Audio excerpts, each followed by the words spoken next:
Alright, good morning. I wanted to make a video titled Depreciating Assets, speaking primarily about vehicles. So pretty much just common knowledge that everybody knows that, when you drive a vehicle off the lot, it loses a third of whatever portion of its value since you drive it off the lot. But what I'm wanting to talk about this morning is basically how much emphasis a lot of us, and once again I'm gonna make this video towards the black community, but it can be for anybody, how a lot of us invest a lot into a vehicle. I mean, let's just say you got the car payments, or let's just say you pay the car off, you got the car payments, but then adding all these additional accessories to the engine, rims, things like that. So that's cool. I mean, I understand a lot of times it's a culture thing, but at the same time, you're adding value to your vehicle, but the value of the vehicle has depreciated. So let's just say that you get yourself a car, and you just say you drive it as a daily driver. You have no other vehicle, you have a daily driver, take you from point A to point B, go to work, A, B, and C. Okay, so of course you're adding miles on the vehicle. So let's say you want to customize it, so you want to add everything that I just mentioned. That's cool. It's customization, or pimping your ride, whatever you want to call it.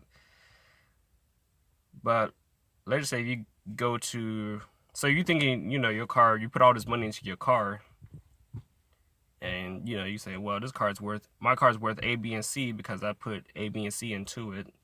The rims, the system, the engine, the interior, the paint job. But how financial people look at it, it's like, well, okay, that's cool. You give it an updated look, but we're looking at as far as the year, the mileage, the condition of the car. I mean, all that can still be good, but you can't confuse putting money into a car as far as the car appreciated in value when it's really not.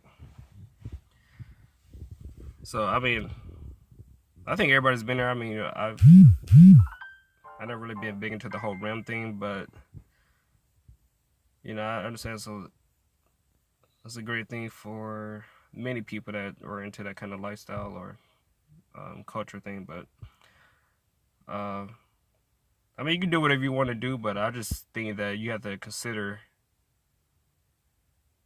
what you're doing is, in your perspective, and based on what the financial people are going to look at as far as what the car is actually worth. You get whatever you want to get. I think the Challengers are hot now. Everybody wants a Challenger, seems like. A couple years ago, I got what I want. I always wanted a Mustang. I got a Mustang. But eventually, all vehicles break down. So that's how you have to consider too. The car's not gonna last forever. So you have to consider putting your money towards assets that are going to appreciate. And I know not everybody's going to do this, but gold, silver, precious metals, land, real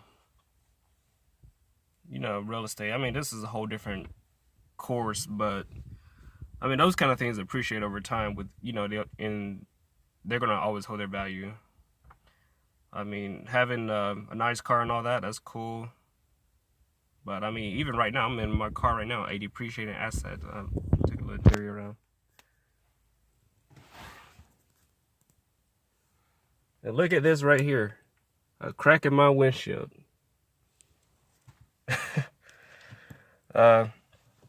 I mean, I only had this car now about a year. Those cracks happened uh probably 3 or 4 months after getting this car. So I mean, I can get it fixed, but the thing is, that's what I'm saying is like, why put money into it when it's already depreciating in value? I mean, I can get it fixed, just say, okay, I got a windshield fixed, but I don't know, it may happen again later. But the reason why I'm not getting fixed, because first of all, the engine of the car is more important than the exterior. I'd rather have the engine of the car taken care of, running properly, than the exterior of the car. You know, we see a lot of people that have really nice cars that's sitting beside the road, rims all on them, but the main thing to make the car alive is dead, which is the engine, or something's wrong with the vehicle. So I put more emphasis on the engine than I do the exterior. I mean, eventually I'd probably get it fixed, but what I'm saying is that even with that crack, I mean, that wasn't even my fault. So, you know, I'm approaching an 18-wheeler. He in the other lane. I'm approaching him. The rock somehow comes in front of his truck and hits my windshield. A few days later, the same thing happens. I'm going to work again, and another truck, that same thing happens. I mean, I'm probably about 50 feet in front of, before we're passing each other, and the rock comes right in front of their truck and hits my windshield again. But the thing is, I don't put so much emphasis in the car. I mean, yeah, the car is pretty much new. It was a 2016, but I mean, it's still recent. But I'm not about to go dish out any money or a lot of money just for appearances of the car. I mean, eventually I'll get it fixed, but it ain't a big deal right now because just a different mindset. Like, yeah, the car may be new now, but eventually it's going to get older and older. And things usually break down over time. So that's not my primary objective right now. As long as the car gets from point A to point B, that's all I care about. So, but also the thing is that when you get cars and things like that, I mean, everybody loves the idea. It's like, oh man, that's a nice ride. And yeah, there's nothing wrong with that. But I mean, you gotta think about how much money you put into a vehicle. You got maintenance. You got your customization. You want to do all that, and you still got your car payments, and you got insurance. So, I just have to think about. I mean, get what you want to get, but also think about: is this really increasing the value of the car, or is it just something that I think looks pretty cool? And go from there. Like, I'm not hating on anybody, or it's just a perspective of what I'm always thinking about, because I'm constantly studying finances, the world of finance, investing, learn all the terms of value, assets, liabilities, and things like that. So that's just kind of the world that I study. So yeah, definitely depreciating value, or depreciating asset. I mean, our cars are definitely one of them. And speaking of that, I always wonder, like, why do dealerships and companies keep coming out with new cars every year? Like, I don't know who's got money to buy a new car every year. Some people like to lease a new vehicle every year, but that's cool. But average person, you just brought a 2019. You're not going to look to buy another car next year. Your car is still pretty much new. Ain't nothing wrong with it. But I don't understand why the dealerships spend so much money every year on a new vehicle. But I mean, as far as putting them out, because I don't think people are really buying them like that, because everybody you don't need that many cars. That's what I'm saying. Like, but I don't know. Those are companies, they do stuff behind the scenes that I don't know anything about. Obviously people are buying cars every year, but most people ain't buying a new car every year. They still trying to pay the one off they got.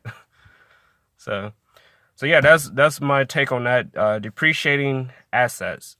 Just think about that, when you're dealing with your vehicle, things like that, or anything of value. Adios.